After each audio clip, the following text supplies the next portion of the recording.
Hello students, अस्सलाम वालेकुम। उम्मीद है आप सब खैरियत से होंगे। हमने सेकेंड ईयर मैथमेटिक्स के लास्ट लेक्चर में 10 इयर्स के 2012 के MCQs किए थे। आज हम करने के लिए जा रहे हैं 2011 के MCQs।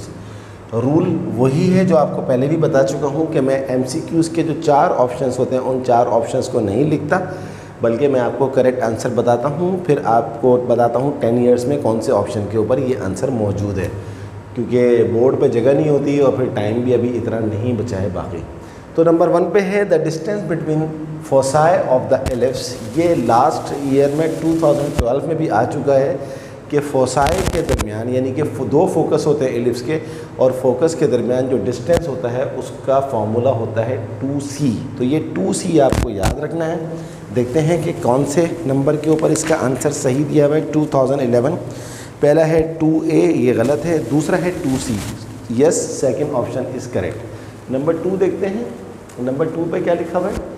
इफ़ n बराबर है -1 देन इंटीग्रेट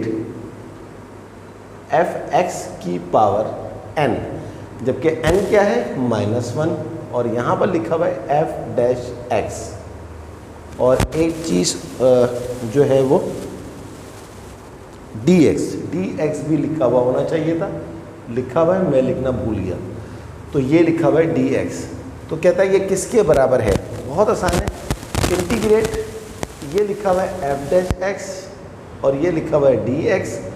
इस f(x) की पावर -1 को जब आप उठा के नीचे लाएंगे तो ये हो जाएगी f(x) की पावर +1। 1 लिखने की ज़रूरत नहीं है। और मैंने आपको इससे पहले भी बताया था कि अगर नीचे वाले फंक्शन का डेरिवेटिव ऊपर मौजूद है, यानी कि f(x) का डेरिवेटिव ऊपर क्या है मौजूद? f'(x), तो इसकी जो इंटीग्रेशन होती है वो होती है ln of f(x) + c, that's it. ये हमारा आंसर आ गया। तो कौन से ऑप्शन में है ये आंसर? पहला ऑप्शन है f(x) की पावर n+1 अपॉन n+1, गलत है। दूसरा ऑप्शन है f(x) की पावर n+1 अपॉन n+c, ये भी गलत है। तीसरा ऑप्शन है ln f(x) + c। So the third option is correct. चलिए अब हम करते हैं MCQ नंबर 3। देखते हैं कि MCQ नंबर 3 में हमसे क्या पूछा जा रहा है। MCQ नंबर 3 में लिखा हुआ है which of the following circles passes through the origin, passes through the origin 0 0। अब आपको 4 सर्किल की इक्वेशंस दिए हुए, 4 ऑप्शन दिए हुए। कहता है इन 4 में से एक सर्किल ऐसा है जो ओरिजिन से पास हो रहा है। ओरिजिन से पास होने का मतलब है 0 0। तो डेफिनेटली जब कोई कर्व या स्ट्रेट लाइन पास होती है किसी पॉइंट से तो वो उसको सेटिस्फाई करती है।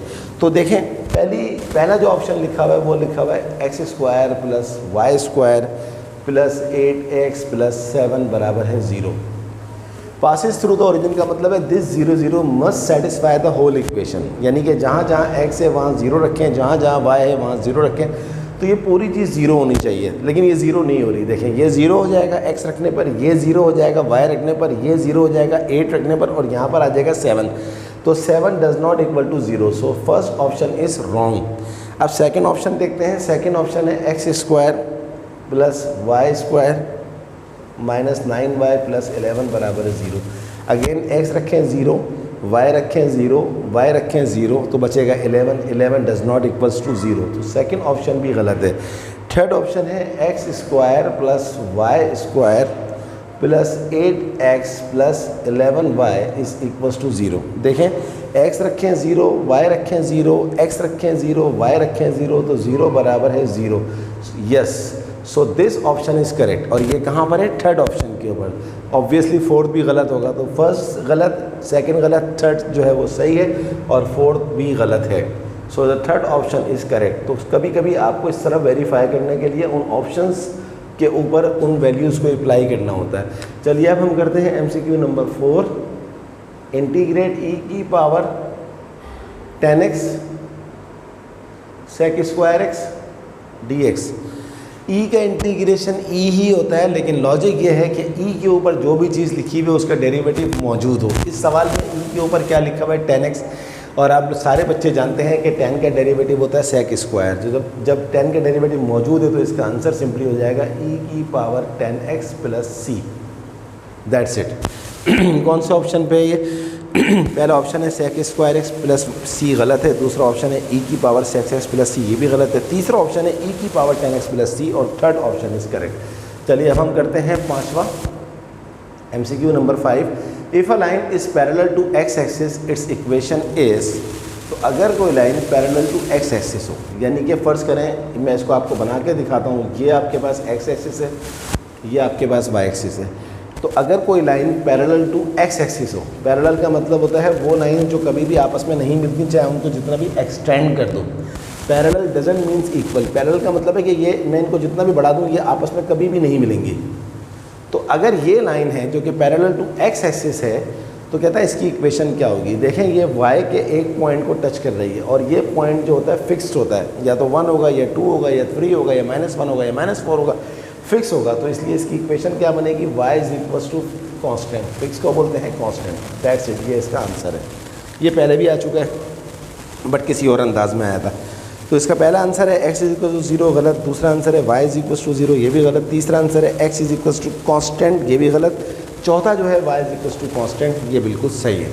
तो चलिए अब हम करते हैं MCQ नंबर 6, देखते हैं कि MCQ नंबर 6 में हमसे क्या पूछा जा रहा है। MCQ नंबर 6 है हमारे पास, the vertex of the parabola x - 1 का square is equal to 8 time y plus 2। बहुत ही आसान होता है वर्टेक्स निकालना। वर्टेक्स ऑफ द पैराबोला का जो फॉर्मूला होता है वो होता है HK। क्या फॉर्मूला होता है, HK।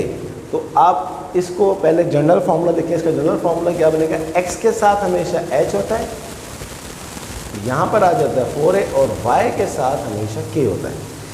x होगा तो h होगा, y होगा तो k होगा, ये आपको याद रखना है। अब आप इसको एक जैसा बना दें, तो ये तो बना हुआ है x - 1 का square is equal to 4a, तो 8 लाने के लिए 4 को 2 से मल्टीप्लाई करना पड़ेगा, y, और यहाँ प्लस लिखा हुआ है, माइनस बनाने के लिए 2 दफ़ा माइनस लगा दें इस तरह। अब देखें कंप्लीट ट्रांसफॉर्म हो गया इसमें, x - 1 का square is equal to 4 × 2 time y - -2। Vertex का फॉर्मूला क्या होता है, HK। h हमारे पास क्या है 1, और k हमारे पास क्या है -2। ये वाली साइन देखते हैं, इस वाली साइन को नहीं देखते। ये वाली साइन माइनस में है, माइनस में आ गई, ये वाली साइन प्लस में है, प्लस में आ गई, बीच वाले साइन को कंसीडर नहीं करते। So the answer is y, vertex आ गया 1 - 2 नंबर 6 का। देखते हैं इसका आंसर क्या लिखा हुआ है, 1 - 2 पहला ऑप्शन ही सही है। So the first option is correct. चलिए जनाब हम करते हैं MCQ नंबर 7, देखते हैं कि MCQ नंबर 7 में हमसे क्या पूछा जा रहा है। MCQ नंबर 7 है हमारे पास, fx is equals to tan inverse 2x then f dash x। Student हम जानते हैं कि dy by dx of tan inverse x जो होता है, सॉरी इसको मुझे इस तरह लिखना चाहिए, tan इनवर्स x का जो डेरिवेटिव होता है वो एक्सरसाइज 4.2 से पहले आपको एक टेबल में सारे फॉर्मूले मिल जाएंगे। tan इनवर्स का जो डेरिवेटिव होता है वो होता है 1/1 प्लस एक्स स्क्वायर। लॉजिक क्या है, यहाँ x है तो यहाँ एक्स स्क्वायर आएगा, जो चीज़ यहाँ है वही चीज़ यहाँ पर आएगी। अब tan इनवर्स 2x है तो लॉजिक क्या बनेगी, 1/, ऐसे ही आ जाएगा, 1 प्लस ऐसे ही आ जाएगा। यहाँ x था x का स्क्वायर, बट यहाँ पर 2x है तो 2x का स्क्वायर हो जाएगा, into derivative of its function. Function क्या है, जो इन्वर्स के आगे लिखा हुआ होता है। इन्वर्स के आगे क्या लिखा हुआ है, 2x। 2x का डेरिवेटिव क्या होता है 2। सो 2 × 1 = 2 अपॉन 1 प्लस 2x का स्क्वायर क्या होता है 4x square. So 2/1 plus 4x square is our answer. तो जनाब हमारे पास इसका आंसर क्या है, पहला है 1/1 प्लस एक्स स्क्वायर गलत है, दूसरा है 1/4 प्लस एक्स स्क्वायर ये भी रॉन्ग, तीसरा है 1/1 प्लस 4x स्क्वायर ये भी रॉन्ग, फोर्थ है 2/1 plus 4x square. So fourth option is correct. चलिए अब हम करते हैं MCQ नंबर 8, देखते हैं कि MCQ नंबर 8 में हमसे क्या पूछा जा रहा है।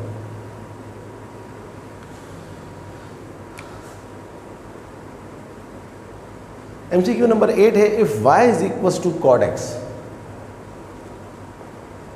if y is equals to cot x then dy obviously dy by dx होगा। तो cot x का डेरिवेटिव क्या होता है, ये आपको एक्सरसाइज 4 पॉइंट से पहले तमाम फॉर्मूले मिल जाएंगे टेबल के अंदर। cot x का डेरिवेटिव होता है माइनस cosec स्क्वायर x। तो क्योंकि उसने बोला कि dy किसके बराबर है, जैसा कि यहाँ लिखा हुआ है dy किसके बराबर है, तो ये हो जाएगा dy is equals to dx को वहाँ ले जाएं तो ये हो जाएगा minus cosec square x dx। अब देखते हैं ये कहाँ पर आंसर दिया हुआ है। पहला ऑप्शन है माइनस cosec x dx गलत है, दूसरा ऑप्शन है माइनस cosec स्क्वायर x, ये भी गलत है क्योंकि dx के साथ लिखा हुआ होना चाहिए, ये बड़ी कन्फ्यूजन होती है। तीसरा ऑप्शन है minus cosec square x dx, तो थर्ड ऑप्शन इज़ करेक्ट। चलिए अब हम करते हैं MCQ नंबर 9, देखते हैं कि 9 में हमसे क्या पूछा जा रहा है। 9 MCQs जो है एक्चुअली क्या है, वो है एक्सरसाइज 1.2 से रिलेटेड, आपके कोर्स में नहीं है बहुत आसान ये वाले MCQs, बट नहीं है तो मैं क्यों आपका टाइम ज़ाया करूँ, आपके पास टाइम इतना है भी नहीं।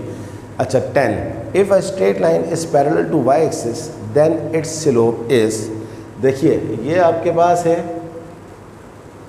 x एक्सिस, ये आपके पास है y एक्सिस, तो पैरेलल के लिए आपको एक लाइन ये ड्रॉ करनी है, ये y एक्सिस इस तरह है तो इसका पैरेलल ये लाइन है, तो ये आपकी रिक्वायर्ड लाइन है। तो अगर आप देखें तो इसका एंगल कितना बन रहा है, इसका एंगल बन रहा है 90, तो इसका अल्फ़ा आ रहा है 90 डिग्री। तो अगर एंगल हो तो एंगल के ज़रिए स्लोप किस तरह निकलता है, ये फॉर्मूला है m is equals to 10 alpha. Alpha कितना है जनाब 90 डिग्री, तो 10-90 डिग्री को अगर आप कैलकुलेटर में निकालेंगे तो मैथ एरर होता है जिसको हम इन्फिनिटी कहते हैं।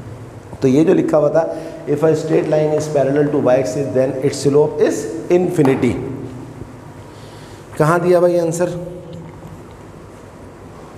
पहला है 1 गलत, दूसरा है 0 गलत, तीसरा है -1 गलत, चौथा है इन्फिनिटी, तो फोर्थ ऑप्शन इज करेक्ट। अच्छा जनाब अब देखते हैं 11, 10 के बाद 11 क्या है। 11 जो है वो एक्चुअली है एक्सरसाइज 3.3 से रिलेटेड, और 3.3 hamaरे सिलेबस में शामिल नहीं है तो इसलिए हम उसको नहीं करेंगे। अब हम करते हैं 12, देखते हैं 12 क्या है हमारे पास। Limit n tends to infinity 1 + 1 upon n की power n is equals to, student ये ई है, ये मैं बहुत दफ़ा ये वाली चीज़ बहुत दफ़ा आ चुकी है और मैं हर दफ़ा बताता हूँ ताकि आपको बिल्कुल अच्छी तरह से याद हो जाए। देखिए ये है एक्चुअली पेज नंबर कहाँ गया जनाब, एक मिनट, मैं भी पेज नंबर भूल जाता हूँ, ये रहा पेज नंबर है 39, पेज 39 के ऊपर ये आपको बिल्कुल स्टार्टिंग में ही लिखा हुआ है, ये देखें पेज 39 के ऊपर limit x tends to infinity 1 + 1 upon x की power x is equals to e. Logic क्या है, जो यहाँ लिखा हुआ है वही यहाँ लिखा हुआ होना चाहिए और ये चीज़ अप्रोच कर रही हो इन्फिनिटी की तरफ, तो आंसर क्या होता है इसका ई होता है। तो जनाब इसका आंसर में क्या क्या लिखा हुआ है, पहला लिखा हुआ है 0 गलत है, दूसरा है इन्फिनिटी, ये भी गलत है, तीसरा इन्फिनिटी है, तो ये बिल्कुल सही है। चलिए तो ये हमारे पास क्या था 12 था। अब हम करते हैं 13 में देखें क्या लिखा हुआ है हमारे पास। Limit x tends to a f(x - f(a) upon x - a। बच्चों को ये चीज़ देखते ही याद आ गया होगा कि ये क्या चीज़ है। ये देखें ये फर्स्ट प्रिंसिपल है, डेरिवेटिव की जो डेफिनेशन है, एक्चुअल डेफिनेशन, ये फर्स्ट प्रिंसिपल का फॉर्मूला लिखा हुआ है। क्या लिखा हुआ है, फर्स्ट प्रिंसिपल का फॉर्मूला। तो इसका फॉर्मूला क्या होता है, ये किसके बराबर होता है, f'(a) के बराबर। दैट्स इट, ये आपको आंसर आ गया। तो ऑप्शन में क्या आंसर लिखा हुआ है इसका, या आप चाहें तो एक्सरसाइज 4.1 से पहले देखें, ये पूरा फॉर्मूला है, इसकी डेरिवेशन भी आपके कोर्स में मौजूद है। तो पहला है f'(x), ये गलत है, दूसरा है f'(a), तो ये बिल्कुल सही है क्योंकि फंक्शन जो है, लिमिट जो है वो x की तरफ अप्रोच कर रही है। ये था 13। अब हम करते हैं 14, देखते हैं कि 14 में हमसे क्या पूछा जा रहा है। MCQ नंबर 14 है d/dx of sin square x plus cos square x। तो student sin square x plus cos square x का जब आप डेरिवेटिव निकालेंगे तो अलग अलग निकलेगा। sin स्क्वायर x का क्या होगा, पावर को पहले लिखें 2 sin x और पावर पहले लिखी, और अब पावर, अब फंक्शन का डेरिवेटिव sin x का डेरिवेटिव क्या होगा, cos x। फिर इसी तरह cos स्क्वायर x का क्या होगा, 2 cos x और cos x का क्या हो जाएगा माइनस साइन x, क्योंकि cos का होता है माइनस साइन, तो 2 sin x cos x plus minus minus 2 sin x cos x। तो अगर आप गौर से देखें तो ये पूरा का पूरा कट रहा है, तो आंसर आ रहा है आपका 0। चाहिए जनाब। तो इसका आंसर क्या दिया हुआ है, पहला है 1 गलत है, दूसरा है 2 sin x cos x गलत है, तीसरा है -22 sin x cos x ये भी गलत है, चौथा है 0। तो yes, last option is correct option, 0 is the correct answer. तो डेरिवेटिव में आप जितने अच्छे होंगे आपका काम इतना ही अच्छा होगा। 15 limit x tends to a x की पावर n माइनस a की power n upon x minus a is equals to what. Student book खोलें एक्सक्यूज़ मी, बुक खोलें और बुक का मैं आपको बताता हूँ पेज नंबर 1.6 से पहले ये फार्मूला दिया हुआ है। ये है जनाब पेज नंबर 32, जिसमें है एग्जाम्पल नंबर 3, और एग्जाम्पल नंबर 3 में ये पूरी चीज़ प्रूफ करके दी हुई, ये बराबर है n a की पावर n माइनस 1। ये असल में डेरिवेटिव ही है, लेकिन डेरिवेशन क्योंकि पूरी नहीं बता रहा, सिर्फ आपको MCQs कर रहे हैं, तो हम इसको याद रखेंगे कि ये चीज़ किसके बराबर है, n a की पावर n माइनस 1। तो देखते हैं ये आंसर कहाँ दिया हुआ है। पहला है 1 गलत है, दूसरा है n a की पावर n माइनस 1 बिल्कुल सही है। चलिए अब हम करते हैं MCQs नंबर 16, देखते हैं कि 16 में हमसे क्या पूछा जा रहा है। 16 है हमारे पास, if E is equals to 1 then the conic is, conic का नाम बताना है। आप जानते हैं, मैंने कल भी बताया था कि अगर इसेंट्रिसिटी 1 होती है तो कॉनिक का नाम होता है पैराबोला। इसेंट्रिसिटी 1 से कम होती है तो कॉनिक क्या होता है, एलिप्स होता है। इसेंट्रिसिटी 1 से ज़्यादा होती है तो कॉनिक क्या होता है, हाइपरबोला होता है। तो अभी इसेंट्रिसिटी क्या है, 1 है, तो पैराबोला इसका आंसर है। तो पहला आंसर लिखा हुआ है सर्किल, ये गलत है, दूसरा लिखा हुआ है एलिप्स, ये गलत है, तीसरा लिखा हुआ है पैराबोला, तो ये बिल्कुल सही है। चले अब हम करते हैं 17 MCQ नंबर 17 क्या है हमारे पास, the centre of the circle x² plus y² plus 6x minus 10y plus 33 is equals to 0। किसी सर्किल का सेंटर निकालने के लिए उस सर्किल को पहले जनरल इक्वेशन ऑफ सर्किल से कंपेयर करें। वो क्या होती है, x² plus y² plus 2gx plus 2fy plus c बराबर है 0। तो यहाँ पर x के साथ में क्या लिखा हुआ है 2g, और वहाँ पर x के साथ में क्या लिखा हुआ है 6, यहाँ पर y के साथ में क्या लिखा हुआ है 2f सॉरी, और यहाँ पर y के साथ में क्या लिखा हुआ है -10। तो 2 3 ज़ा 6, g आपके पास आ गया 3, और 2 5 ज़ा 8, f आपके पास आ गया -5। तो सेंटर ऑफ द सर्किल का जो फॉर्मूला होता है वो होता है -g -f। तो -g लाने के लिए ये g प्लस में आ रहा है हमारा 3 इंटू -1, तो ये आ जाएगा -3, और ये माइनस में है तो माइनस माइनस प्लस हो जाएगा, ये हो जाएगा 5। सो -3 5 इज़ द करेक्ट आंसर। देखते हैं ये कहाँ दिया हुआ है। पहला ही ऑप्शन सही है -3, 5, बाकी तीनों ऑप्शन गलत है। चलिए अब हम करते हैं, ये हमने 17 किया था, अब हम देखते हैं कि 18 में हमसे क्या पूछा जा रहा है। 18 है हमारे पास the vertex of the parabola vertex of the hyperbola is what. तो स्टूडेंट हाइपरबोला की जो जनरल इक्वेशन होती है वो ये होती है, ये आपको याद रखनी है।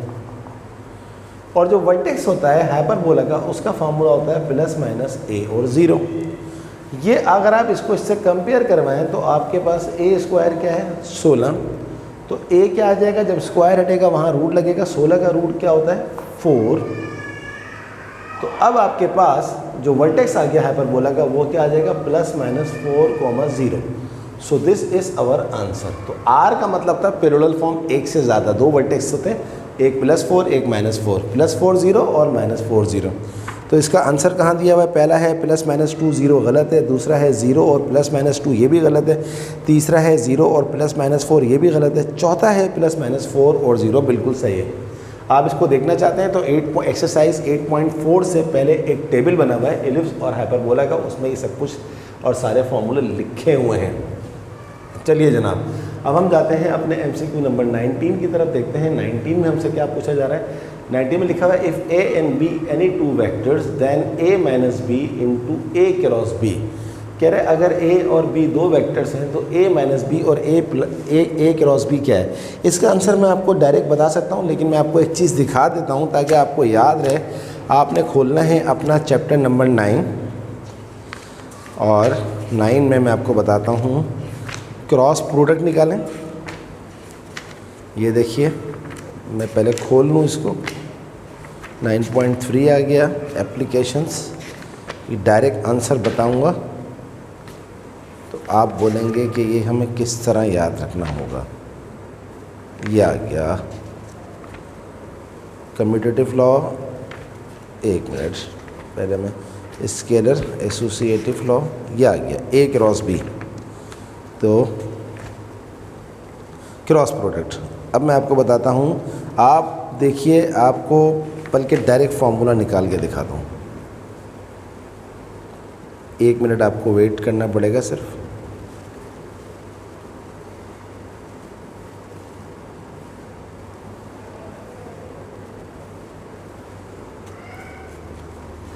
देखिए पेज नंबर 349, पेज नंबर 349 के ऊपर आप देखिए क्रॉस प्रोडक्ट में ये पूरी की पूरी आपको डेरिवेशन दी हुई है। आप इसको कैलकुलेट करेंगे तो इसका जो करेक्ट आंसर होता है A minus B cross A plus B, ये होता है 2, क्या लिखा हुआ है बुक में, 2 इंटू A क्रॉस B। सही है जनाब। लेकिन अगर आप इसको वेरीफाई करना चाहते हैं तो वेरिफिकेशन भी कर सकते हैं। A माइनस बी लिखा हुआ है, A एंड B दो वेक्टर्स हैं। इसको अगर आप जे के आई और जे की फॉर्म में लिखे तो ये हो जाएगा AI माइनस BJ क्रॉस ये हो जाएगा AI प्लस BJ। अभी देख लेते हैं हम इसको कि हमारा जो है वो क्या आंसर आ जाता है इसका। वैसे तो ये आंसर आ चुका है और ये ऑप्शन नंबर क्या है इसका, 4th ऑप्शन के ऊपर ये आ रहा है, बट मैं आपको वेरीफाई करके दिखा रहा हूँ। तो दो वेक्टर्स का क्रॉस कैसे निकालते हैं, उसका डिटर्मिनेंट निकाल के IJ यहाँ पर हमारे पास है A, यहाँ पर है हमारे पास माइनस बी, K वाला टर्म नहीं है तो 0 हो गया। यहाँ पर हमारे पास आ रहा है A, यहाँ पर हमारे पास आ रहा है B, यहाँ पर भी K वाला टर्म नहीं है तो ये हो गया 0। चलिए अब देखें इसका आंसर क्या आता है। I को बाहर निकालूंगा, ये पूरा हो जाएगा 0, ये पूरा हो जाएगा 0। माइनस J को बाहर निकालूंगा, ये पूरा 0, ये पूरा 0, देखते जाएं आप। प्लस K को बाहर निकालूंगा, A into B, A B, और A into minus B, minus A B, minus minus होता है प्लस ए बी। तो अब आप देखें इसका ये आंसर, ये पूरी चीज़ 0 हो गई, ये पूरी चीज़ 0 हो गई। ए बी और ए बी कितना होता है 2ABK, ये हमारे पास आ गया इसका आंसर। किसका आंसर निकाला है मैंने, इसका आंसर निकाला है A minus B cross A plus B. देखते जाइए अब आप। तो अब आपके पास आंसर आ रहा है 2ABK। सही है जनाब, ये आंसर आ गया इसका। अब आप इसको याद रखिएगा। अब आप जब निकालेंगे A क्रॉस B निकालें, चले A क्रॉस B भी निकाल लें पहले। तो A क्रॉस B निकालने के लिए आपके पास जो है वो क्या होता है, A आपके पास क्या है, ये है। तो आपके अभी हमारा आंसर क्या आ रहा था। चलें इस MCQs को अभी फ़िलहाल इतना याद रख लें। ये मैं आपको इंशाल्लाह नेक्स्ट लेक्चर में जो है वो ज़रूर करवाऊँगा ये वाला MCQs। अभी इतना याद रख लें कि इसका जो आंसर है वो है 2 into A cross B, 2 into A cross B MCQs number 19 का आंसर। बट इंशाल्लाह जब 2010 के MCQs करवाऊँगा तो मैं आपको ये दोबारा बताऊँगा, प्रॉमिस। नंबर 20 है sine 30 degree DX, sine 30 degree DX। अगर स्टूडेंट आपको साइन 30 डिग्री की वैल्यू याद हो तो साइन 30 डिग्री की वैल्यू होती है 1/2 होता है 0.5 DX। 0.5 को आप बाहर निकाल लें तो यहाँ बचेगा DX 0.5, और DX की इंटीग्रेशन क्या होती है x plus C. So the correct option is 0.5 x plus C. देखते हैं इसका जवाब क्या आ रहा है हमारे MCQs के अंदर। पहला है cos 30 डिग्री प्लस सी, गलत है। दूसरा है minus cos 30 degree upon 30 degree plus C, ये भी गलत है। तीसरा है 0, ये भी गलत है। चौथा और आखिरी है 0.5x प्लस सी, 100% करेक्ट। तो ये थी हमारी आज की क्लास, जिसमें MCQs नंबर 19 में थोड़ी सी कन्फ्यूजन हुई है। आई प्रॉमिस यू कि मैं आपको दोबारा करवाऊँगा जब मैं 2010 का करवा रहा हूँ। तो पहले मैं आपको ये करवाऊँगा, फिर 2010 का करवाऊँगा, ये आपसे प्रॉमिस है। इसके साथ साथ जो है वो आप सारे बच्चों से रिक्वेस्ट है कि काइंडली अगर अभी तक आपने मेरे चैनल को सब्सक्राइब नहीं किया तो उसे ज़रूर सब्सक्राइब कीजिएगा। मेरी वीडियोस को लाइक करने के साथ साथ अपने तमाम दोस्तों को शेयर कीजिए और इंतज़ार करिए। अभी 2010 के MCQs भी आने हैं और इसके साथ साथ मेरा टारगेट पेपर का वेट ज़रूर करिएगा। अगली क्लास तक के लिए अल्लाह हाफ़िज़।